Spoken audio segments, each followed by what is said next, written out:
Wetu aliagiza kwamba tusiwanyime fursa ya kusoma kwa sababu ya kupata ujauzito.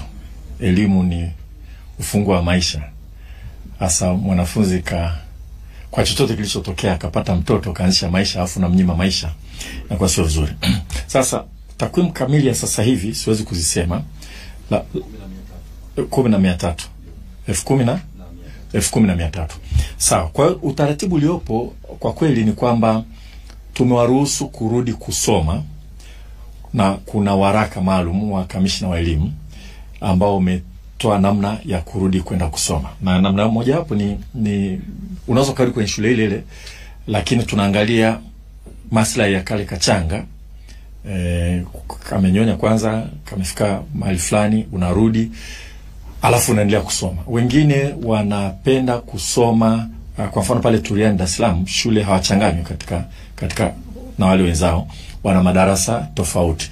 Wengine wanapenda kwenda FDC, wengine wanasema taasisi ya elimu ya watu wazima. Lakini kwa jumla nimeambiwa sasa hivi imefika 10,300. Kwa hiyo ni hatua kubwa, lakini tuna kazi kubwa kuendelea kuhamasisha, kwa sababu wakati mwingine resistance inatoka kwa wazazi, wakati mwingine inatoka kwa walimu.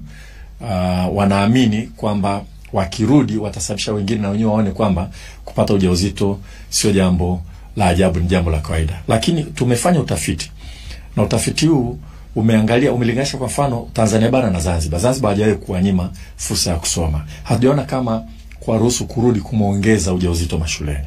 Na tumebenchmark na nchi nyingine. Nadhani Ghana na kadhalika, ile timu aliyofanya.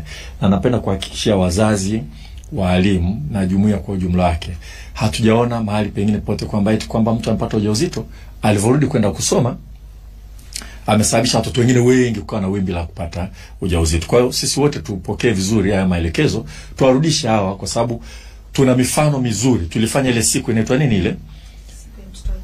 Siku ya mtoto wa kike duniani, na tulikuwa na ile testimonials, ushuhuda.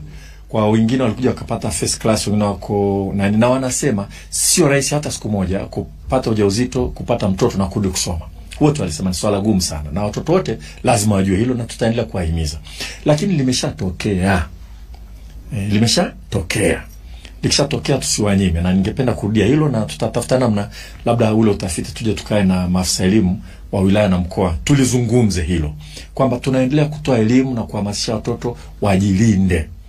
Na wakati mwingine sehemu nyingine changamoto inakuwa hivyo, kwa sababu sheria inasema umemtia mtoto ujauzito, kwa wewe unaenda kufungwa. Kwa kunakuwa na attempt ya kukimbia, kuficha na vitu kama vile. Na yote tutajifunza namna kuyatatua. Cha muhimu, hatutaki watoto wapate ujauzito wakati wanasoma. Hiyo namba 1. Lakini hatutaki eti imeshatokea basi wewe unamkondemu huyu mtu forever and ever. Fursa zipo na serikali inafanya kazi.